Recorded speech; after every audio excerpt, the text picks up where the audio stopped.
1906 August 27 അമേരിക്കയിലെ Wisconsin എന്ന സ്ഥലത്ത് ജോർജിന്റെയും അഗസ്റ്റയുടെയും ഇളയ മകനായാണ് എഡ്വാർഡ് ഗെയിൻ ജനിക്കുന്നത്. ഹെൻറി ഗെയിൻ എന്ന സഹോദരനും ഉണ്ടായിരുന്നു. അച്ഛനായ ജോർജ് ഗെയിൻ പലചരക്ക് കട നടത്തി വരികയായിരുന്നു. എന്നാൽ ജോർജ് ഒരു പൂർണ്ണ മദ്യപാനിയായിരുന്നു. പതിയെ അവരുടെ കുടുംബം ദാരിദ്ര്യത്തിലേക്ക് വീണു. ശേഷം ജോർജിന്റെ ഭാര്യ അഗസ്റ്റയായിരുന്നു ആ കട നോക്കി നടത്തിയത്. അതിൽ നിന്ന് കിട്ടുന്ന തുച്ഛമായ പൈസ കൊണ്ടാണ് ആ ഒരു കുടുംബം തന്നെ മുന്നോട്ട് പോയത്. തന്റെ ഭർത്താവിന്റെ മദ്യപാനം കാരണം അഗസ്റ്റയ്ക്ക് സമൂഹത്തിൽ നിന്ന് കുറേയധികം അവഹേളനം നേരിടേണ്ടി വന്നു. ഇതേ തുടർന്ന് തന്റെ കട വിറ്റ് ഫാമും അതിനടുത്തൊരു വീടും അവർ വാങ്ങിച്ചു. അതൊരു ഒറ്റപ്പെട്ട സ്ഥലമായിരുന്നു. അതുതന്നെയായിരുന്നു അവർ ആ സ്ഥലം വാങ്ങാൻ കാരണവും. അമ്മയോട് വളരെയധികം വാത്സല്യം പ്രകടിപ്പിച്ചിരുന്ന ഒരു കുട്ടിയായിരുന്നു എഡ്വാർഡ് ഗെയിൻ. എന്നാൽ മതഭ്രാന്തിയായിരുന്ന അമ്മ തന്റെ രണ്ടു മക്കളായ എഡ്വാർഡിനും ഹെൻറിക്കും പാപം, മോഹം, മദ്യപാനം എന്നിവയെക്കുറിച്ചും താൻ ഒഴികെയുള്ള ബാക്കിയുള്ളവർ എല്ലാവരും മോശക്കാരാണ് എന്നും അതുകൊണ്ട് ആരോടും കൂട്ടുകൂടരുത് എന്നും പറഞ്ഞു പഠിപ്പിച്ചു. അതിന് കാരണം അഗസ്റ്റയുടെ ജീവിതാനുഭവം തന്നെയായിരുന്നു. തന്റെ ഭർത്താവിന്റെ ഈ ഒരു അവസ്ഥയ്ക്ക് കാരണം അയാളുടെ സുഹൃത്തുക്കൾ തന്നെയായിരുന്നു. അമ്മയുടെ വാക്കുകൾ അനുസരിച്ചിരുന്ന എഡ്വാർഡ് ഗെയിൻ സ്കൂളിൽ സുഹൃത്തുക്കളായി തന്നെ ആരും ഉണ്ടായിരുന്നില്ല.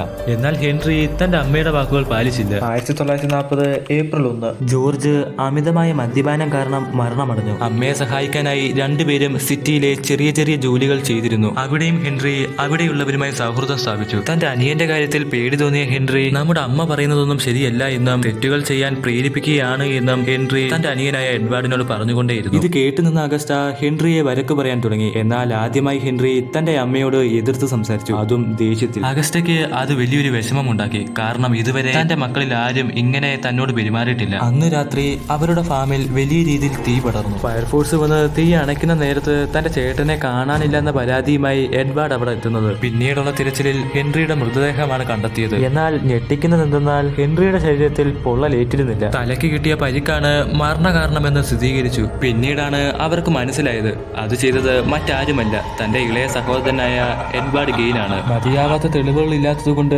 കോടതി അയാളെ വെറുതെ വിട്ടു. കുറെ നാളുകൾക്ക് ശേഷം ഹൃദയാഘാതത്തെ തുടർന്ന് അഗസ്റ്റയും മരണമടഞ്ഞു.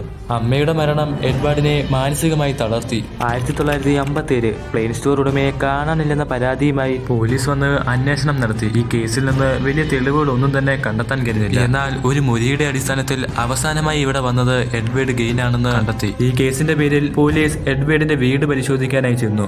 ഒറ്റ നോട്ടത്തിൽ ആ വീട്ടിൽ സംശയാസ്പദമായി ഒന്നും തന്നെ കണ്ടെത്താൻ കഴിഞ്ഞില്ല. ചെറിയൊരു ഷെഡ് കണ്ട പോലീസുകാർ അവിടെയും കൂടി പരിശോധിക്കാൻ കയറി. എന്നാൽ അവർ കണ്ട കാഴ്ച അവർക്ക് വിശ്വസിക്കാൻ കഴിയുന്നില്ല. അവിടെ സ്ത്രീയുടെ എന്ന് തോന്നിപ്പിക്കുന്ന ഒരു ശരീരം തലകീഴായി തൂക്കിയിട്ടിരിക്കുന്നു. എന്നാൽ അതിൽ നിന്ന് തല അറുത്തു മാറ്റിയിരിക്കുന്നു. അതിനുശേഷം എഡ്വാർഡിന്റെ വീട്ടിലേക്ക് കടന്ന പോലീസുകാർ അവിടം ശക്തമായി പരിശോധിച്ചു. അവിടെയും പോലീസുകാരെ ഞെട്ടിപ്പിക്കുന്ന കാഴ്ചകളായിരുന്നു. മനുഷ്യന്റെ ശരീരാവശിഷ്ടവും അസ്ഥികളും, മനുഷ്യന്റെ തോലുകൊണ്ടുണ്ടാക്കിയ മുഖംമൂടിയും വസ്ത്രങ്ങളും, കസേരയുടെ സീറ്റുകളും, തലയോട്ടി കൊണ്ടുള്ള പാത്രവും, ഒരു ബോക്സിൽ കാണാതായ ഉടമയുടെ തലയും, മറ്റൊരിടത്ത് സ്ത്രീകളുടെ മുഖം മാസ്ക് പോലെയാക്കിയ നിലയിലും പോലീസ് കണ്ടെത്തി. ആ നാട്ടിലെ കാണാതായ പെൺകുട്ടികളെ റൈഫിൽ ഉപയോഗിച്ച് കൊലപ്പെടുത്തിയ ശേഷമാണ് ഇത് ചെയ്തതെന്ന് എഡ്വാർഡ് സമ്മതിച്ചു. തന്റെ അമ്മയുടെ ഓർമ്മയ്ക്കായാണ് ഇതെല്ലാം ചെയ്തതെന്നും അയാൾ മൊഴി നൽകി. പോലീസുകാർ അവനെ കോടതിയിൽ തെളിവുകളടക്കം ഹാജരാക്കി. എന്നാൽ സ്ക്രീസോഫ്രീനിയ എന്ന രോഗത്തിന് അടിമയാണ് ഇയാൾ എന്ന് കണ്ട് മാനസികാരോഗ്യ കേന്ദ്രത്തിലേക്ക് മാറ്റി. പിന്നീട് എഡ്വാർഡിന്റെ വീടിനും ഫാമിനും തീപിടുത്തമുണ്ടാവുകയും എല്ലാം കത്തി നശിച്ച നിലയിൽ കണ്ടെത്തുകയും ചെയ്തു. അത് എങ്ങനെ ഉണ്ടായി എന്ന് പോലീസിന് കണ്ടെത്താനായില്ല. ഒന്നെങ്കിൽ അയാളോടുള്ള പക വെച്ച് ആരെങ്കിലും അത് ചെയ്തതായിരിക്കാമെന്നും അല്ലെങ്കിൽ പോലീസുകാർ ഇനിയും കണ്ടെത്താത്ത മറ്റെന്തോ അവിടെ ഉണ്ട് എന്നും അതറിയാവുന്ന ആരോ ഒരാൾ തീ ഇട്ടതായിരിക്കാമെന്നും ഉള്ള വാദങ്ങൾ ഉയർന്നു വന്നു. എന്നിരുന്നാലും 1984 ഹൃദയാഘാതത്തെ തുടർന്ന് എഡ്വാർഡ് ഗെയിൻ മരണപ്പെട്ടു.